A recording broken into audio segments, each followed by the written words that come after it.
মাদারীপুরের শিবচর উপজেলায় ঢাকা-ভাঙ্গা এক্সপ্রেসওয়েতে 4টি যাত্রীবাহী বাসের মধ্যে সংঘর্ষের ঘটনা ঘটেছে। এতে অন্তত 25 জন আহত হয়েছেন।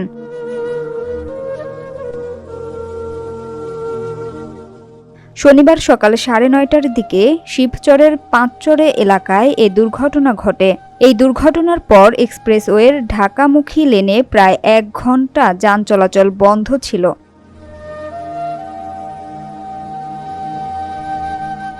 শিবচর হাইওয়ে থানার সার্জেন্ট সবুজ মিয়া জানান, শনিবার সকালে ফরিদপুর থেকে গোল্ডেন লাইন পরিবহনের একটি যাত্রীবাহী বাস ঢাকার উদ্দেশ্যে ছেড়ে আসে। পথিমধ্যে এক্সপ্রেসওয়ের পাঁচচরে এলাকায় পৌঁছালে চালক বাসটির নিয়ন্ত্রণ হারিয়ে ফেলে। এ সময় বাসটি সড়ক বিভাজকের উপরে উঠে যায়। পেছনে থাকা 3টি বাস গোল্ডেন লাইন পরিবহনের বাসটিকে ধাক্কা দেয়। এতে বাসগুলোর 25 জন যাত্রী আহত হয়।